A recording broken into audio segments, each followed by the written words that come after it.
Hey there, everyone. Welcome to our next semester skills session. Hope everyone had a good holidays and is enjoying a little break if you get it. This week, we will be having a session on world building with Josiah Evaristo. So I will go ahead and pass it off to him. Perfect. Thank you so much.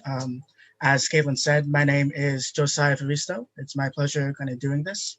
Let's go through an agenda real quick because I love agendas. So first, I'll introduce myself. Talk about what is world building, and then go into how do you world build, which is a very interesting question and probably one I'm not going to answer.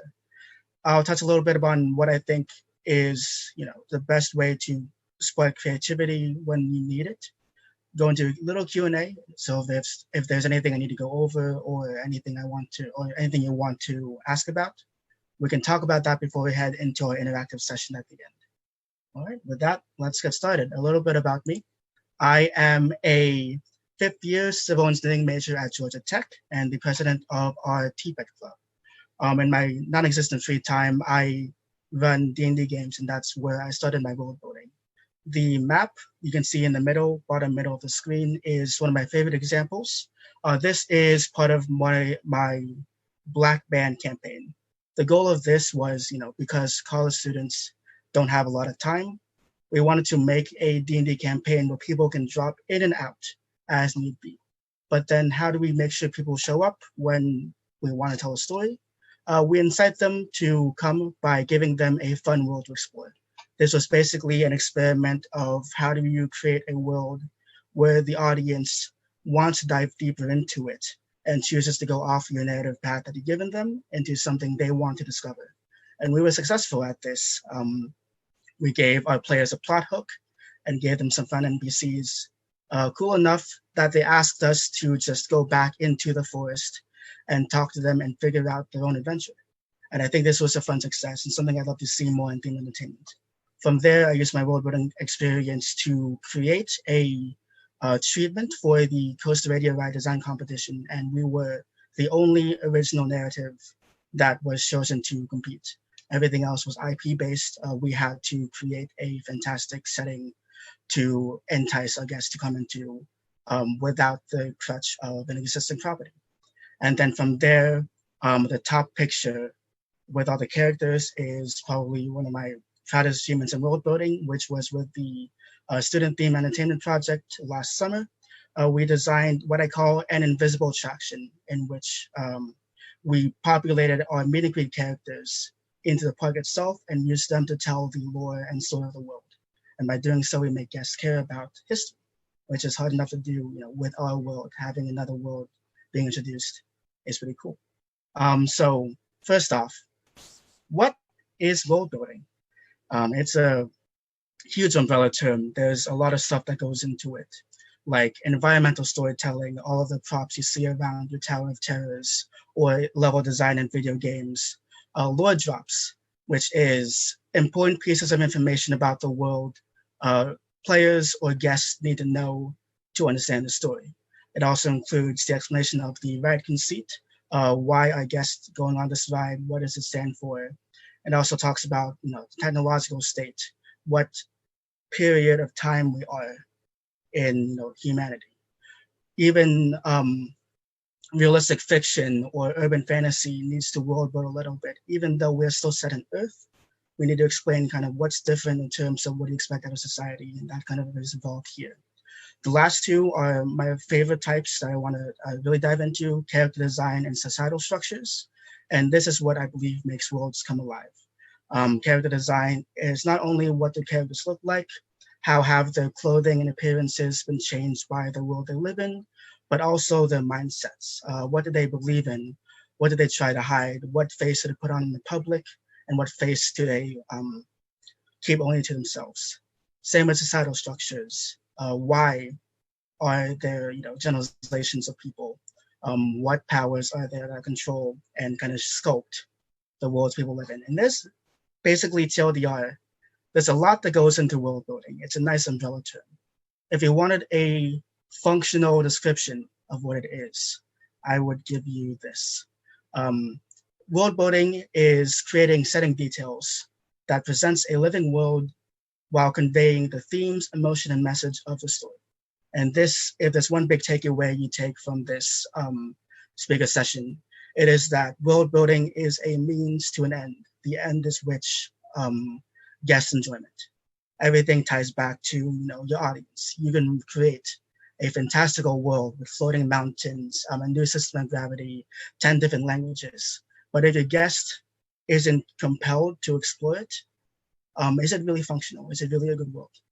And that's the key takeaway. So with that, you can probably turn off the YouTube video, go to something else because you've taken everything you need from this presentation. But I love standing on a soapbox, so we're going to keep going. The next question is even more hard. How do you world build? The short answer is you just do it. There's no set way to world build. What works for one person works for another. And this is really the long answer. The long answer is no one system, structure, checklist, or like style of world building will be perfect for every project you work on. If I did have a checklist for you, it may make some assumptions about how the physics works, or how, if there's magic, or how people function that might not be usable in your world, and something you might not want in your setting. So that isn't really functional. Just do it isn't really helpful advice. What I can do is kind of give you guiding questions to help limit your scope on what you want to focus on. And I do that with what I call anchors. So a blank piece of paper, there's no limits. How do you decide, what do you write? What do you include? I anchor my world building around these 3 points. What do you want? What do you need? And what do you believe? Now, what you want is pretty easy. What do you, as a designer, want to include? Let's say you are making a cowboy-based theme park ride. You want to include some plateaus, that pretty red rocks and cacti around here that really invokes the classic Western style. What you need is what's mandated from you by other people. If you aren't a novelist or a painter, you probably will have someone else funding your art. And in doing so, they get a say in what goes into it. This could be your corporate mandates, the people in suits telling you what they want to see. This could be guest expectations, what guests expect when you say I'm building a Western attraction, a way to explain scenes, etc. These are pretty important because, one could just throw those in and say, oh, I was forced to put these scenes, these ideas into a world. But we want to turn these bugs into features. And anything that is given to us by someone who is funding a project, we'd want to make them happen. So by turning them into core details of our world, they're just as important as what we want. And finally, I like including what you believe. And this is the core theme, moral, and message you want to convey in your work of art. Whether it is a video game, whether it's a novel, a D&D world, or even a theme park ride. There's lots of morals you can take from some of the most popular rides out there. And I believe the two ideas that, a theme park ride can make a message and that the popular are closely related. And there are various examples of this. The prototypical example of world building is J.R.R. Tolkien's Lord of the Rings. You can't talk about world building without referencing that work. And using these 3 structures, we can point out how Tolkien built his world. What he wants is he really likes European folklore and languages. Tolkien was both influenced by Beowulf, a very old English text that is essentially a hero story about a fantastic English king, and as well as languages. He taught language at a university, I believe, and created all sorts of conlangs or fake languages for his novels. What Tolkien needed in his book was a story. He could just publish a dictionary of, the Elvish language, but that won't get as much press or as much coverage as a story in which these languages matter. So to get his languages out there, Tolkien needs a story to capture people's imaginations. And finally, as you read Lord of the Rings, even though Tolkien says his work is an allegory, there are clear themes throughout it that really stick out to you once you dive into it.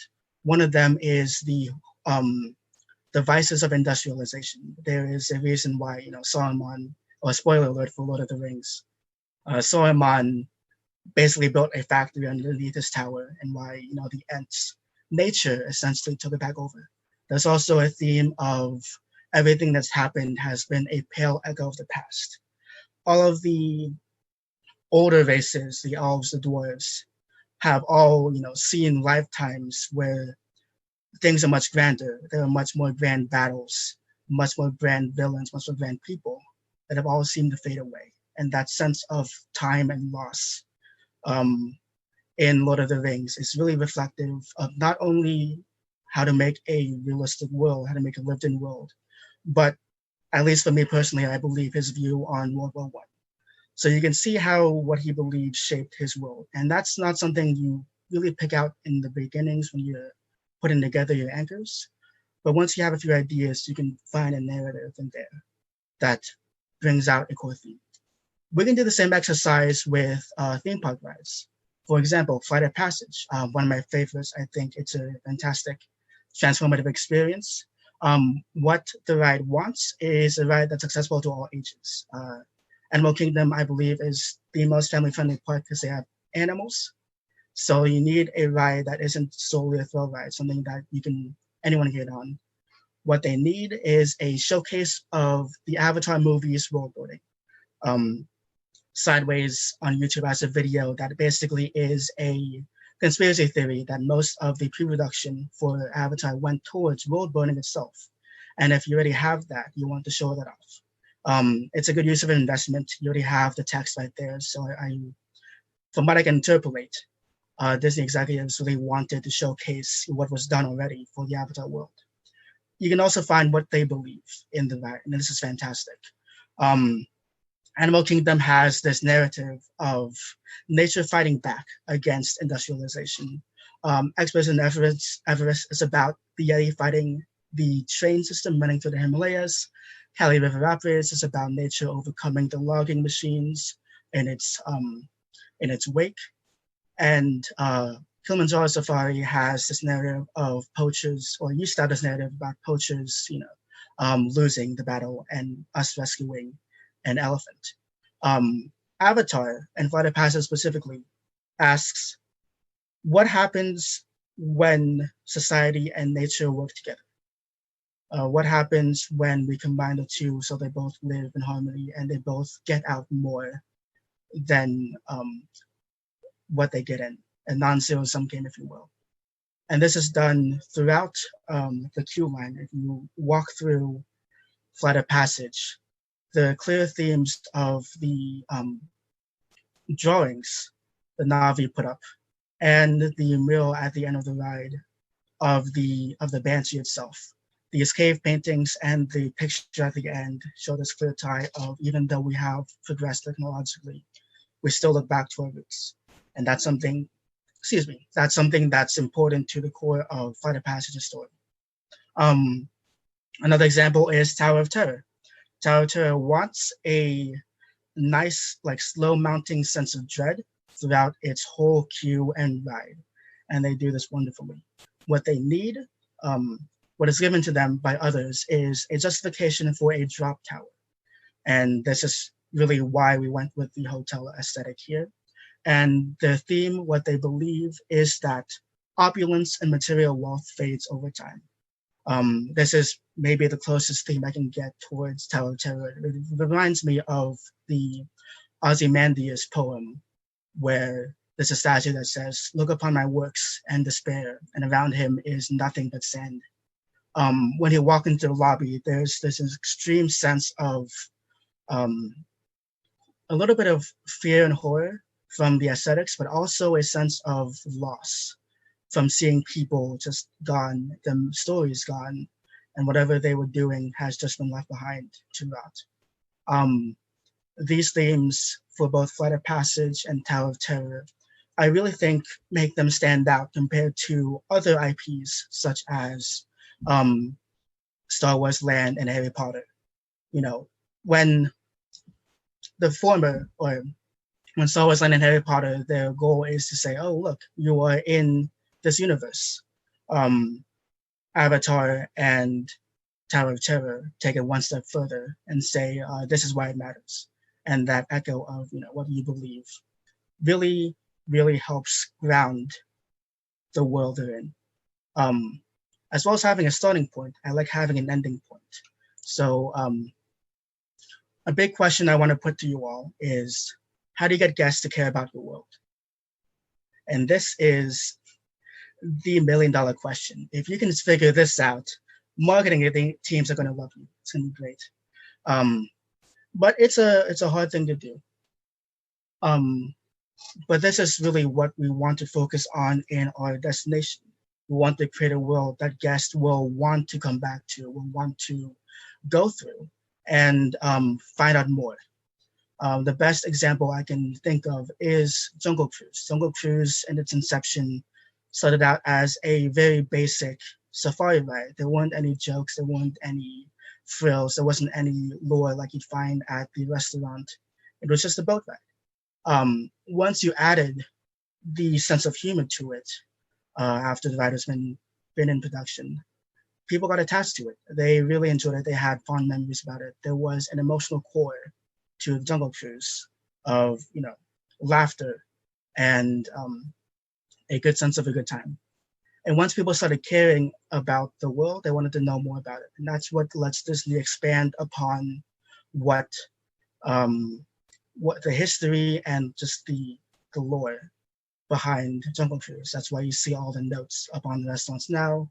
That's why you have a song, I guess, if Weird Al made Skipper Dan. Just these expansions show that people care about the world and want to know more about it.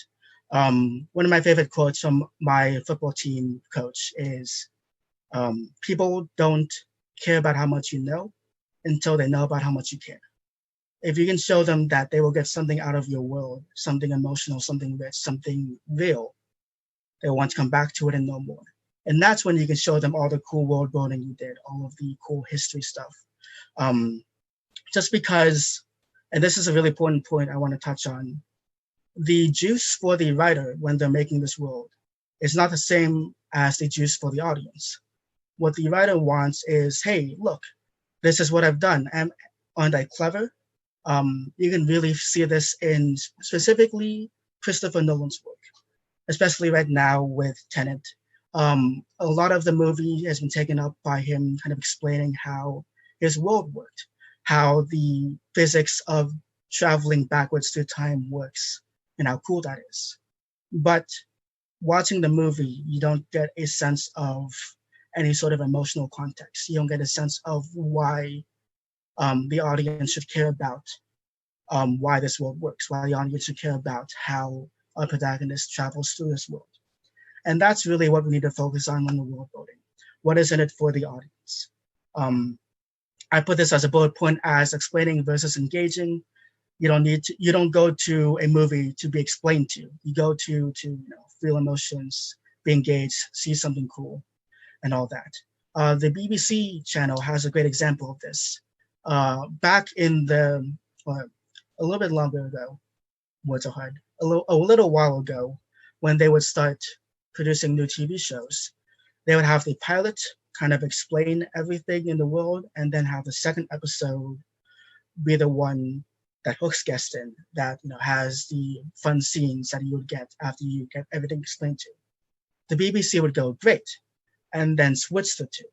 So that audience would start out with the bombastic scene that gets them into the world and gets them hooked, and then explain everything later. Once you get your guests invested, they will be more willing to, I guess, for lack of a better word, put up with any sort of explanations you want to give to them about the world.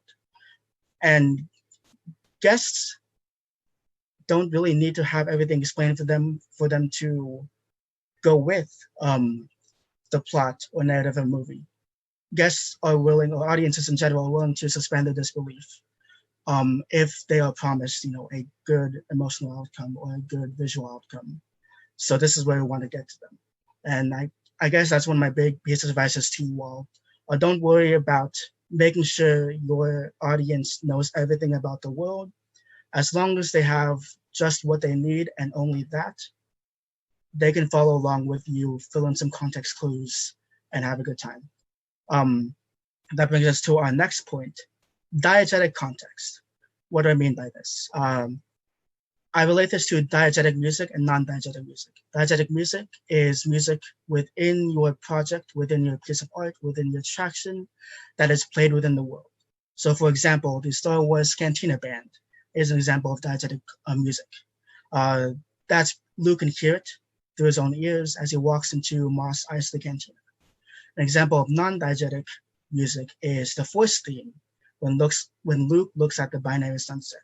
Luke can't actually hear the music. It's important because it tells us, the audience, what emotions there are underneath.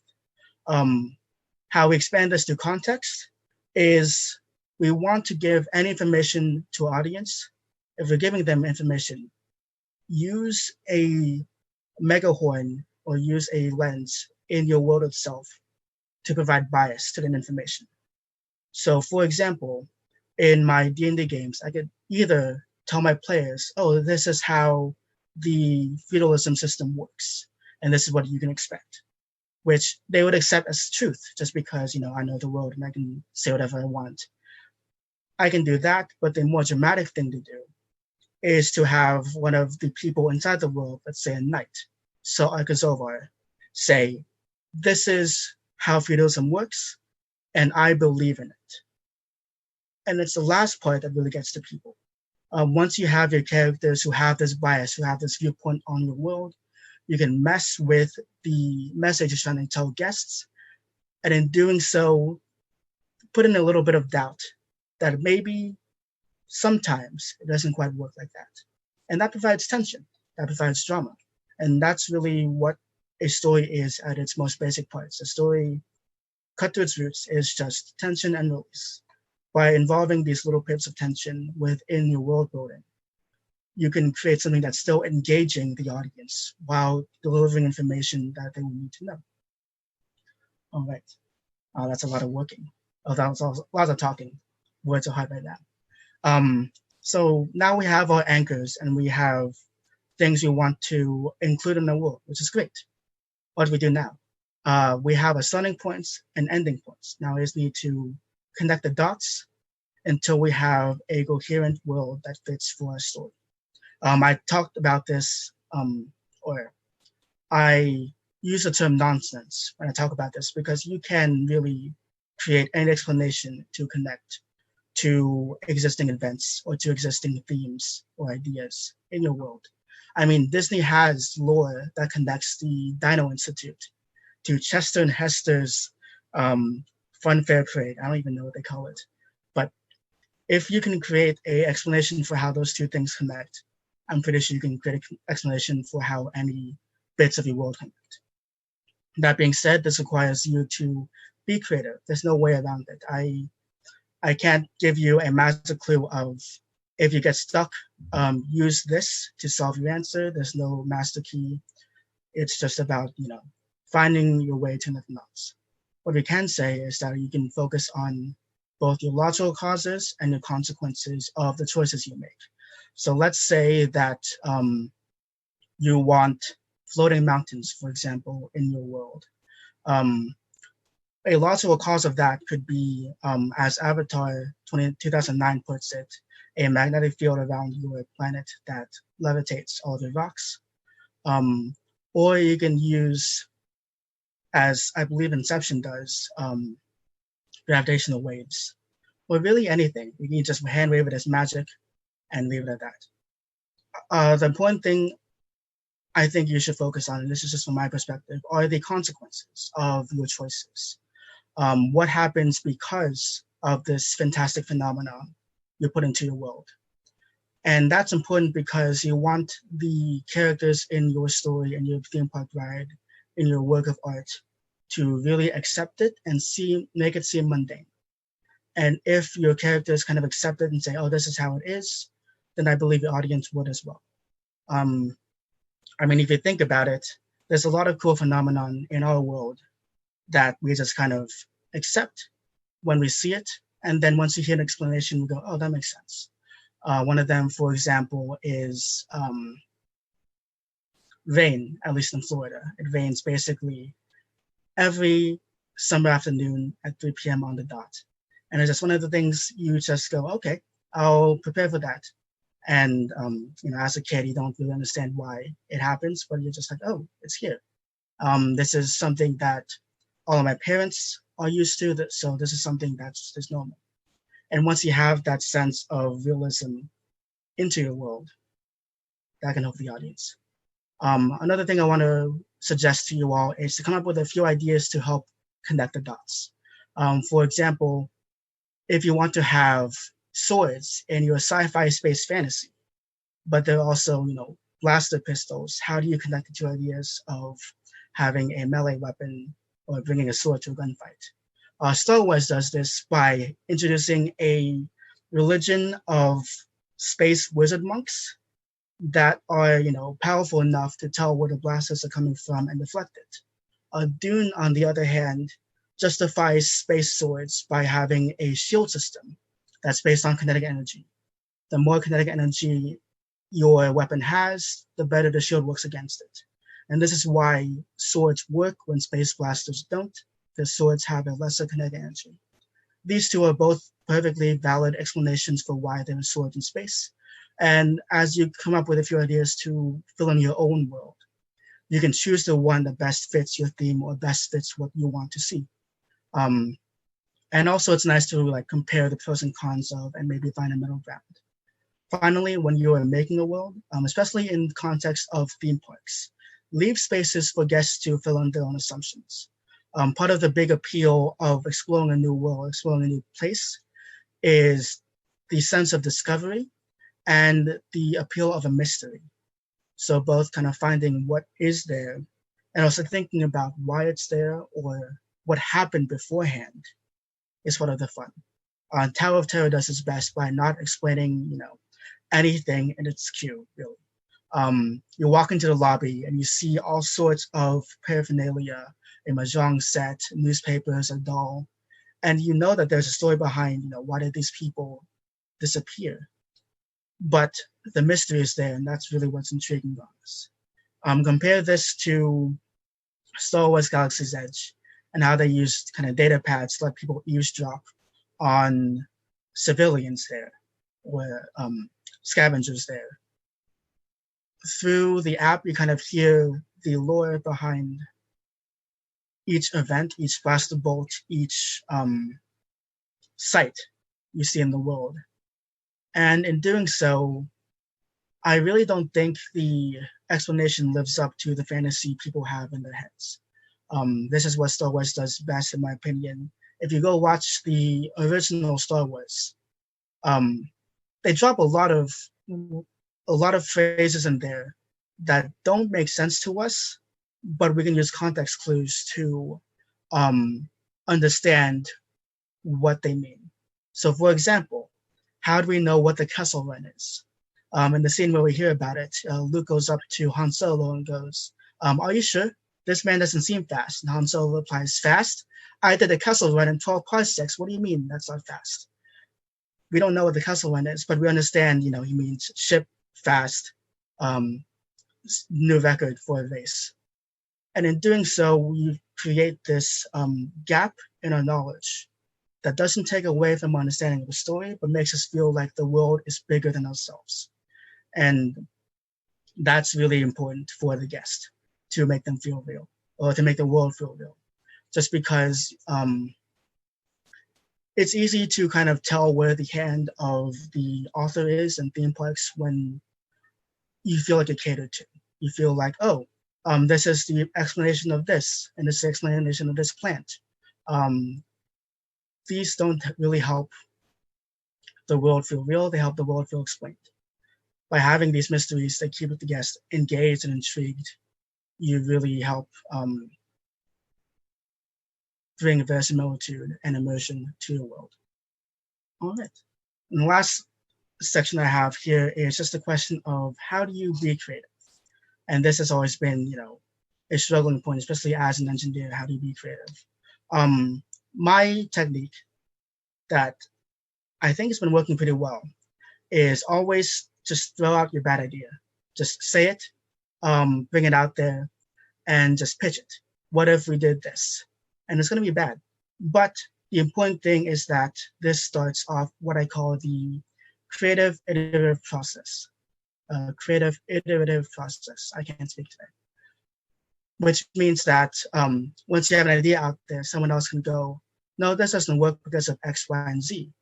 And now you have a problem, a smaller scope of what we need to change about this idea to turn it into a better one. And then you provide another pitch with a smaller scope, and someone else will say, no, it doesn't work because of PQR. And this will continue until you have a good idea. It's easier to turn a bad idea good instead of coming up with a good idea just from the get-go. For example, I think the best and longest running kids TV show is about a sponge that lives underwater with a best friend that's a sea star who lives under a rock. It sounds pretty crazy, but if you work with the idea long enough, it becomes a nice product.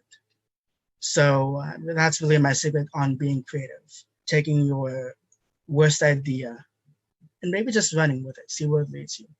It's better than nothing. All right. With that, I've done a lot of talking. So I wanted to ask if you all had any questions. I wanted to have a nice discussion about, what does worldbuilding mean? I pull from a lot of sources, not just theme parks, but also video games and books. So I wanted to hear your opinions and kind of where you differ from my perspective on how to make a world.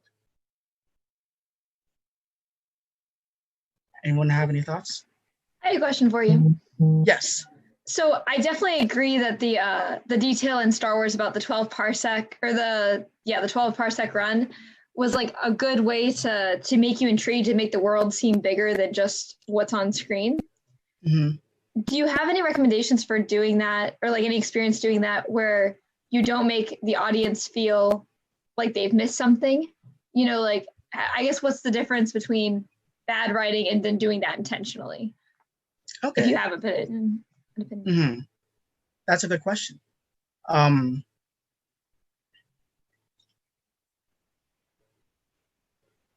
think the best way to tell is pitch this to a friend. Robin McKee has a book called Story, and it's basically a compilation of his students' notes from taking his class as a screenwriter.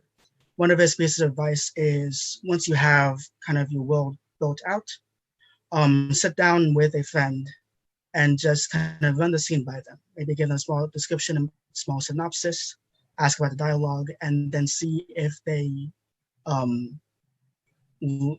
get the message of the scene without needing the context of what your description is.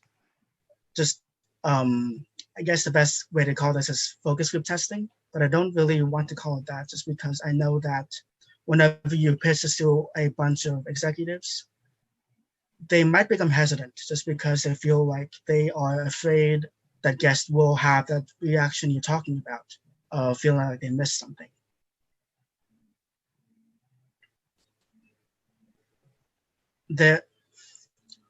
It's a fine line to cross, and it really comes down to the individual. But I really think just having a second person, a third person, a fifth person look at your work and say, oh, I still get the purpose of the scene, even though I don't know what the castle run is. Does that help out? Yeah. No, yeah, I think it's like that it has to serve a purpose and not just be a random detail that you throw in, but like it has to convey something. Yeah, and that's actually a good way to put it, serving purposes. So the castle run is used as a kind of like a background fact. It's used kind of it's not the focus of the scene. The focus is, will Luke and Obi-Wan find a pilot out of Mos Eisley? Anything else can happen, but if there's any information that is needed to answer that question, it should be explained. If not, it doesn't need to be. So the question of what do we need to get out of Mos Eisley? Oh, we need a pilot. That needs to be explained to the audience so they understand kind of what's the heart of what they're seeing. But the reason why there's like a bantha in the background or where that animal came from doesn't need to be explained. So you understand, oh, that's a space bison. That's what he needs. Cool. Hopefully that helps. Cool. Yeah, absolutely. Thanks. Yep. Any other questions, comments, concerns? As Michael likes to put in, any questions? They're not as intense as a regular question. One question I have is kind of, in the idea of more like non-narrative storytelling, right? So there's not necessarily like we're taking people directly through a story. Do you have any tips on how to build, a world out when you don't necessarily have the power to like tell the story explicitly, but you're still trying to build that world? Okay. The way I like to equate non-narrative storytelling is music structure. If you listen to, a pop song, they have a very specific, verse, chorus, breakdown, build back up, chorus. The way music kind of builds in its emotional core. And I think this is what you're talking about, having a emotional impact without the need for a plot. Please correct me if I'm wrong. You want to focus on kind of evoking these feelings in the audience and setting up for your punchline. So for me, the way emotion works in basically all narrative structures and most non-narrative ones is a lot like a bow and arrow. To fire an arrow, you have to draw it back, pull it in the opposite direction. But in doing so, the more you draw it back, the further and faster it flies. The best way to get a good emotional payoff is to provide your audience with the opposite in the meanwhile. So I think one of the, can I use this example? No, I'll use this example. One of the best ways Flight of Passage creates the feeling of apotheosis or the feeling of freeness in your flight is right before the big flying moment. They put you in a dark, enclosed cave. And of course it's pretty. There's stuff to look at it in there. But you needed that cave to juxtapose against the final scene where you're flying high above Pandora. There's no dialogue, there's no plot really besides you fly out of a cave, but the juxtaposition between the feeling of enclosed spaces and the movement and freedom of flight create a very euphoric feeling inside people. And I think focusing on these juxtapositions and evoking emotions and opposing emotions before your big impact point really matter. Does that answer your question at all? If not, I can go on a different tangent. No, that definitely answers the question. Yeah. I'm trying to think of other examples. I guess maybe a follow-up question to that. Like, I definitely think that answered my original question well, but how does some of this transition like outside of the world of theme parks, like say in like a totally random example, like you're designing a crazy new football stadium, for like an NFL team or something like that, right? I imagine some of these principles would apply in trying to sort of build the world for all the, fans that are coming in for their experience at the game.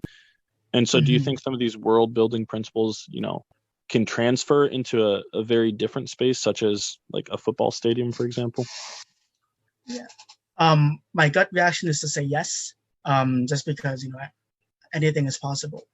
Trying to find a good way to get to it. So let's actually use this as an example of our starting and ending points, our anchors we talked about.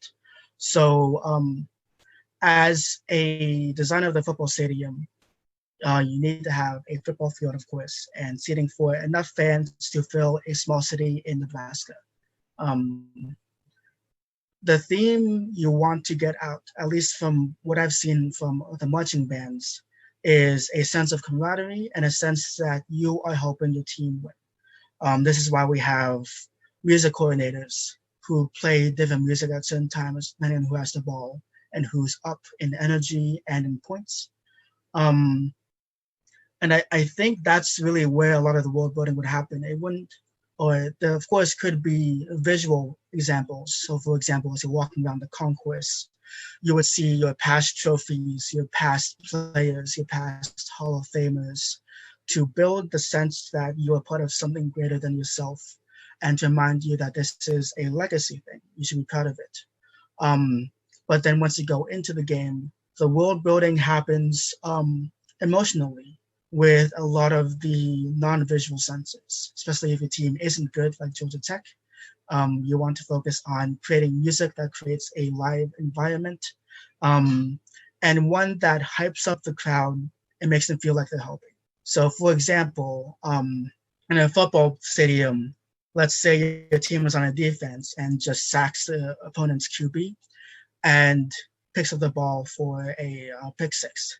You want to create music cues, and you want to create cheerleaders, or have cheerleaders pump up the energy so that you have this emotional kind of euphoria extend past the initial gut reaction you have of your team winning. It then extends to the feeling of, a sense of camaraderie with the people around you, with your community, with your city. So if we're going back towards the emotional context we talked about in the last question, evoking those emotions through music, I think is the best way to world build within your football stadium. Does that answer your question? Yeah, no, it does. It's just kind of an interesting thought that came across, and I like how it kind of ties into the same ideas you were talking about with, world building and kind of considering worlds that are designed outside of maybe theme parks in specific. Definitely. Yeah, that's a good question. I haven't thought about, how do you world build for your mundane lives? Because, it's hard to put a set narrative to a football stadium, but it's definitely possible. That's really cool. Great question. Anyone else want to comment anything before we dive into our second part? Cool. All right. So for this part, I'm going to need everyone's participation, just because we are going to use principles we talked about and extend them to a project. So here is a prompt I want to give you all. A new amusement park wants you to build the setting for the new attraction. They have 3 sections they want, heavily in mind. 1, a pre-show set in a submarine that takes guests to an undersea building in an alien ocean. Now this, they imagine, is pretty similar to Rise of the Resistance's transport vehicles that they take guests, up to space. And instead of going up into the atmosphere, you're going down into an alien ocean, specifically an alien ocean. 2, they want an open queue area filled with interactive stations that tie into the story. They don't know what these are going to be. They just want something guests can play with while they're waiting for the ride vehicle. 3, a dark ride that showcases the alien ocean environments before being attacked by a monster. They have no idea what this monster is. They have no idea what the alien environments look like outside of these 2 pictures that they gave you as part of their mood board. But they don't know how to tie these 3 ideas together. This is where you all come in. So if everyone can unmute the mics, let's have a discussion on what your initial gut reactions are. We're kind of seeing how we can tie these 3 together. My initial gut reaction is like you're going to an undersea lab, it's doing research on maybe the underwater space of this alien planet. And that's why like the queue area is a lab space with like a tree, the strange plants in the tubes and whatnot. And then maybe you're going out to collect specimen in the alien ocean and you get attacked by a monster you haven't seen before or something. That's kind of my initial like thought for how those might flow together. I'm definitely getting heavy sci-fi vibes from this. And it seems like a fairly affluent world as well, because they're able to sponsor these very highly scientific buildings and transports. And then beyond that, they're able to transport probably the public, assuming it's on such a big scale. And if not the public, they have the money to hire, hundreds of thousands of people to go down there every day, theoretically, or how many people are in the transport. So we're probably dealing with a very affluent world, but also probably some sort of newer power, assuming that we're making the mistake of encountering this monster. So that means everything we're dealing with is probably fairly new, which is a nice contrast to the old kind of unpredictableness of the ocean that we are exploring. Yeah, almost like some ancient like beast like living in the depths of the ocean that's like sort of contradicting the modernity of, our purpose in the space. So like imagine Avatar, the blue people one. Mhm. But instead of on a foreign planet, it's under the sea with mermaids and stuff. I'm kidding. Maybe a little crab Alien. with a giant cat. I like it. So with those themes in mind, what is the endpoint you want to convey to guests? What is why are they riding this ride from a meta logical standpoint? What do they want to get out of it? What do you want to give them emotionally? Probably a feeling of like exploration, finding something new, participating in like investigating something, hundreds of things that they haven't seen before would be the goal, all the different plants and new animals. And I think emotionally, no, go ahead. You go ahead. Okay, I was just going to say emotionally with sort of that idea of like exploration and kind of like involvement, I think comes a lot of excitement, like when you discover something for the first time, like whether it's in like a video game or it's a new TV show or something, you're excited, you're talking to your friends about it all the time. And I think that's kind of that emotional response that you're looking for in this ride as an endpoint, possibly to really like, not only that people have discovered this cool ride, but like within the ride, like discovery is sort of that constant theme that, brings about excitement for them within the space. I don't know if I would go towards discovery almost. I think I'd almost go towards dealing with powers that we were never supposed to deal with.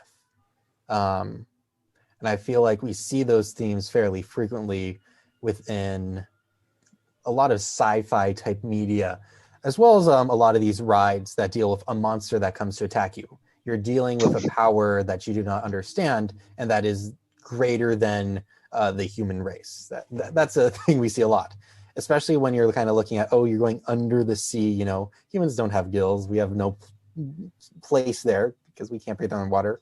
And then they have these like giant tanks with pink trees in them. So maybe they're, breaking the laws of physics.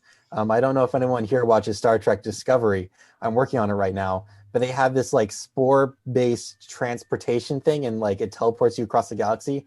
I don't get it. I don't like it very much, but it's the technology they have, and I feel like some bad stuff's going to happen because of it. Who knows? They might find those weird Borg creatures, stuff like that.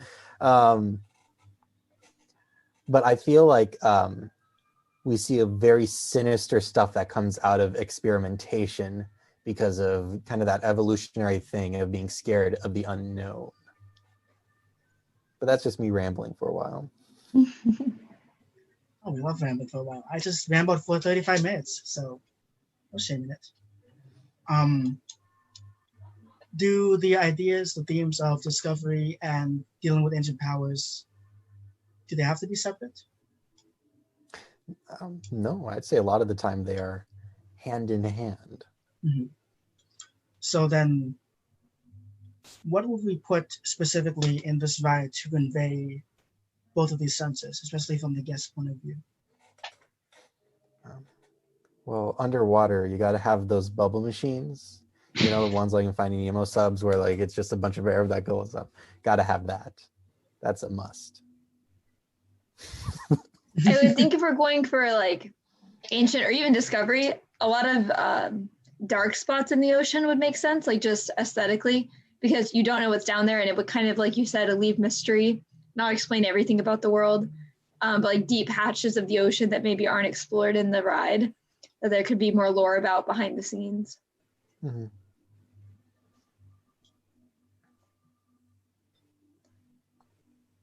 This is a pretty good concept. I'll go for it.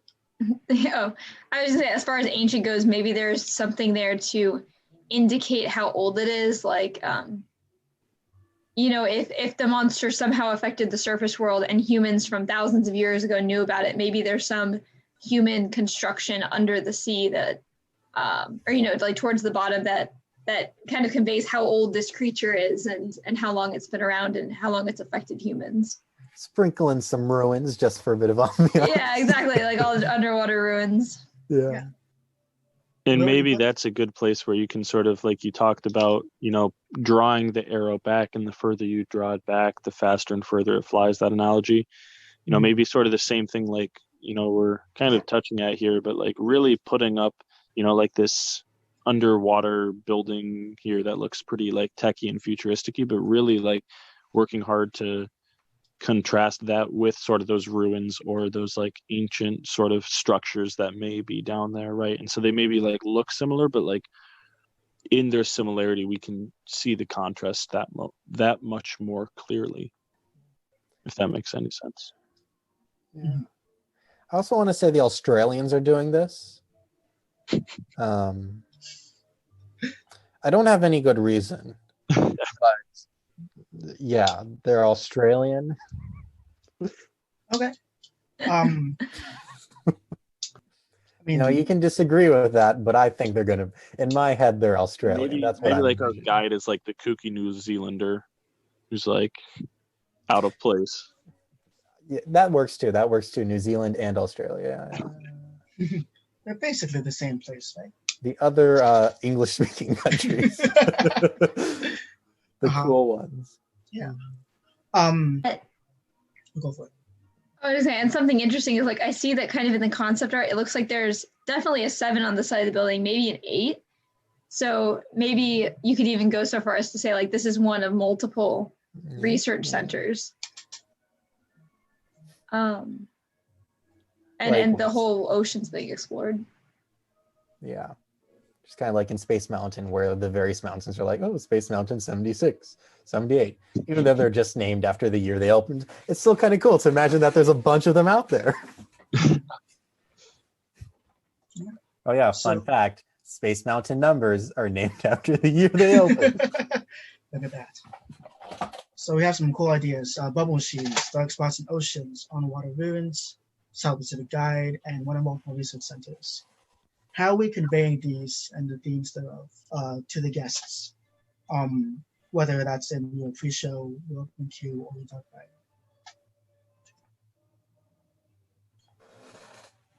Well, I mean, I think dialogue is going to be pretty important, you know, like as you're moving through to sort of, you know, there's this idea of this like mysterious nature, you know, of like, what are we dealing with out here? It's, you know, ancient, far beyond what we know or have seen before.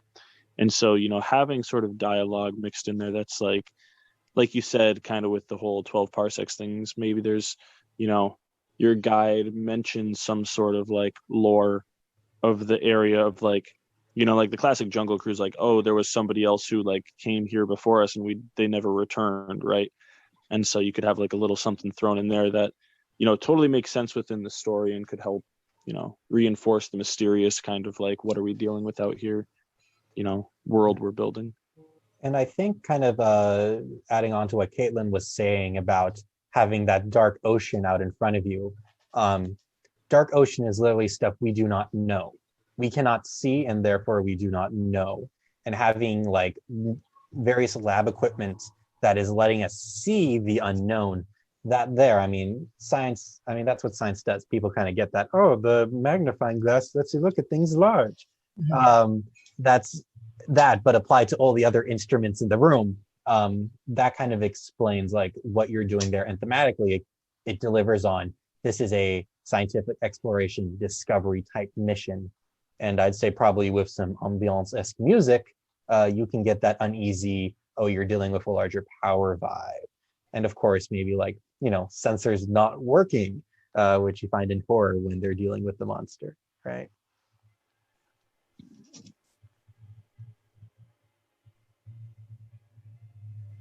I also think that like in this open space filled with interactive stations, there's a lot of room for opportunity in there, so maybe, Mike's talking about these different equipment or lab tools or something.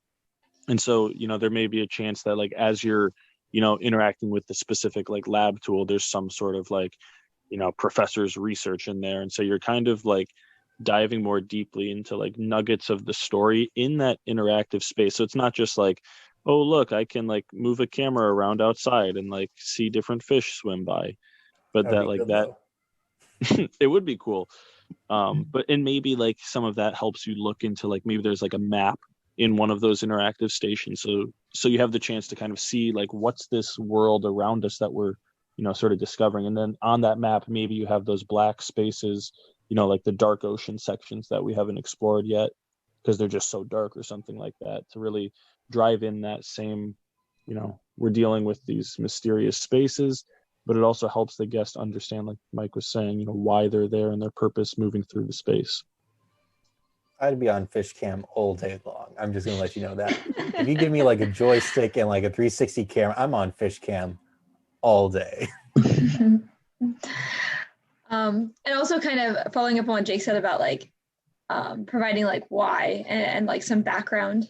I think even if it's not directly told to the guest, having some background for why the monster is there, even if it's just like, this is the specific habitat it belongs to, and making sure that stays consistent throughout the story.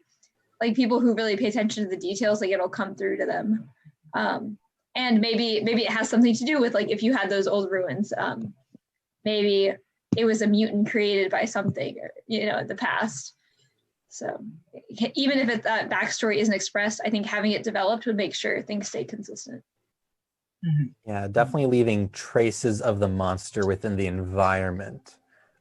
That's really good stuff without actually seeing the monsters. So it's kind of like, why is this stuff here? It doesn't make sense. And then as you go in, today is the day it makes sense, and you discover there's a monster. Mm-hmm. Mm. Today is the day is the thing we use in improv to make sure scenes are important, because you want to be seeing why, or the scene of today is the day, because something is different than your normal. Applies in rides and movies as well. No one wants to see a movie about normal every day. They want to see something special happen. That's true. I like it. Let's focus the microscope, pun intended, on the instruments really quickly. We have a good baseline idea of what we want them to accomplish. Let's hash them out a little bit more. What are some specific stations we want guests to interact with, and how would we get them to interact with the board? There's going to be a scope. I was even thinking on the scope, you could put like either, a real image recognition, system, or like just a recorded video that looks like it's image recognizing the fish. And like, as they go across, it'll like put information that like the research facility has learned about them, and maybe like have even question marks for like certain details they don't know about certain species of fish. That could be something engaging about the fish cam. So you get the fish cam, but then you also get information about the fish. Mm-hmm. That's cool. And I think this is something that, I personally kind of wish existed more in, theme parks specifically, but sort of the idea of like, we're going to be down in this research station. It's like, what are these researchers who like live down here, kind of expressing that a little bit more. And so like having some interactions with like, maybe they are down there and they just play checkers with each other. And so there's cool like underwater checkers or something, sitting on the table. Because like you go in the queue for Smuggler's Run and there's a cool little like card game splayed out, right? Like on the table as you walk past it, but you never kind of get to like dive into that. Like I've always wondered, like, what is that card game? I'd love to get the chance to play that with somebody like at the park itself. So maybe there's some like things that maybe don't tie directly into like, this monster that we're chasing, or maybe the work we're doing, but it kind of gives you a sense that these like people that we're putting around you, like these other researchers or like the company you're working for, is filled with like real people who also, play card games in their spare time. Wait, Wait, whoa, Jake. Are you suggesting we build the world around the main story we're telling? Because that's just incredible. That's next level. Man. Yes. I kid. Awesome. No, that's beautiful. Yeah. Oh, but I love the focus on researchers. When I think about character, I always like thinking about what they don't want you to know. So, why are these researchers here? Do they have any ulterior motivations, or are they all just here to, look at fish? They're here to make money. Fame and glory, kid. Fame and glory. Mm-hmm. It would be, I think it would be cool if like one of the interactive devices, maybe one of the researchers has some motive that, I don't know, that they knew the monster was there and they did something to anger it and they've been like doing secret research on it when they were told not to or something. And this like secret research that they've been doing is present in one of the interactive computers, but only if you go through like a secret back door. Or so that could be an Easter egg, but that also builds into the storyline that maybe later, it's really this one malicious researcher that angered the monster and that's why it's attacking the ship or something like that. I think it'd be funnier if it was just an incompetent researcher who was like, I saw this thing, but I didn't know what it was, so I didn't write it down. And like no one knows about it, and it's like this murderous monster. So then how do you convey that punchline to your guests through this world? I mean, have lovable characters and good actors out there who are just like, you have the incompetent one, and hire some live talent, because live talent does just that much more to your show. And really elevates it. Yeah. Especially from a world building point of view, because you can make actors learn about the world and have them do research on the world you've created. And then they're able to convey that to the guest. Oh, so they're actually putting together like the checkerboard or the cork board with the red string. They're the people who are able to play the card game with you because they can teach you how to play the card game. Nice. I was thinking about what kind of scene would we need where the incompetence is shown to be the proof of the monster surfacing.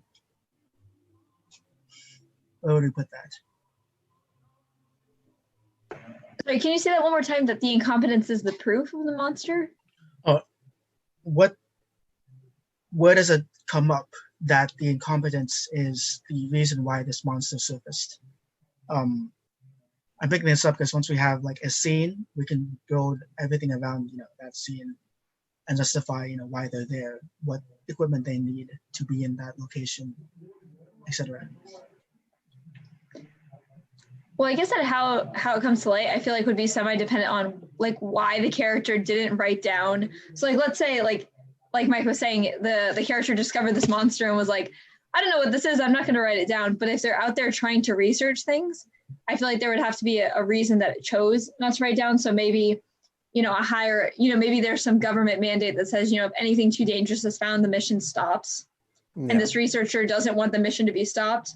And so they just ignore this scary beast and just like let it go. And they're like, it'll be fine. You can still make him like kind of funny and a little incompetent and go with that vibe. Mm-hmm.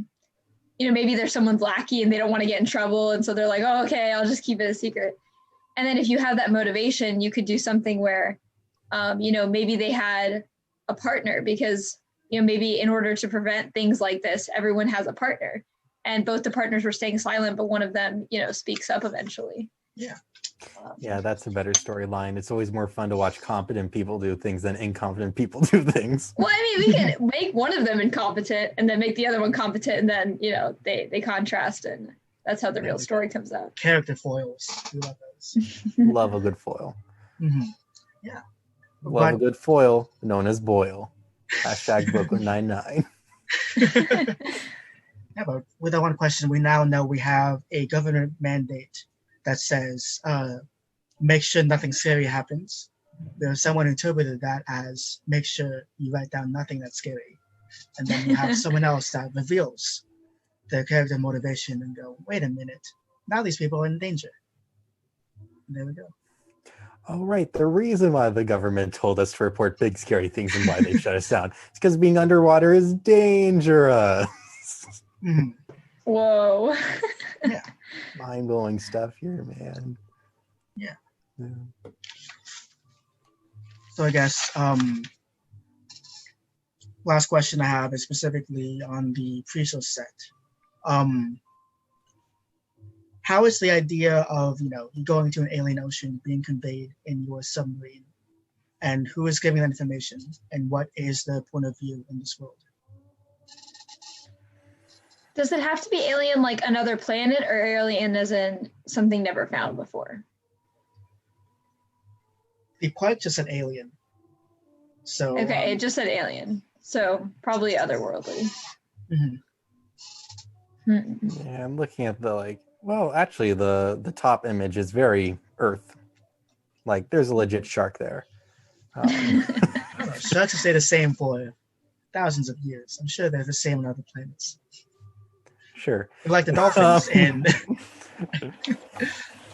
Well, one thing you could do is so let's say the transport right is going underwater. Maybe whatever station it starts in is also connected to, like a space station. So I know they have both trains and airports, right? At airports, you can still get on a train sometimes. Yeah. So terminal. maybe it's yeah, exactly. And so, maybe as soon as you get off the space station, you have this opportunity. You can either go into the world or get a hotel or whatever. But if you need to, you can just go straight down to the underwater station. And so that would convey that you've just arrived on a different planet and now you're going into that planet's ocean. Yeah, I agree with that. But I also think you could do something a bit more like Batu, where it's you don't have to go on a transport to another world to be on another world, right? You walk into Batu and it's yeah, you're no longer on Earth. You're in Star Wars now, but the vibe has changed via the type of architecture, the sound effects you find in the land and stuff like that, that creates the world around you there. And I think probably doing something like that, and having signage and stuff that might be in a different language, and creating the society around where this area is built. I think that could be a cool kind of step into this futuristic world where you might have a terminal and stuff like that, and the world where this exists in. But as far as actual land design would go, it's difficult as far as capacity goes to have a transport ride into a land. But that's just the engineer inside of me going, that's hard. I like big wide pathways. Oh yeah. I didn't mean a transportation into the land. I just meant the ride starts out in a space station as if you just arrived. The pre-show starts. Ooh, that's fair. That. Caitlin, Mm-hmm. Big bodies of water look really pretty. That's true. That is true. Especially water architecture. Oh my God, something over a lake, over the ocean. That's pretty. You don't want to give that away. That's true. That's very true. There you go. It's in. Nice. Unless you guys have any other ideas, I hope that kind of showed it's pretty easy to kind of start with your themes of both discovery and dealing with ancient powers, and then matching that with your ideas of what's cool to see in the water, what machines we have, and kind of connecting the two. So yeah, unless you all have any other comments or questions, that's all I have for you all. Thank you for being such a fantastic audience. It's been my pleasure to give this presentation. So yeah. Thank you, Josiah. Thank you, Josiah. My pleasure. Very cool. Well, thank you for joining us, and we will go ahead and sign off.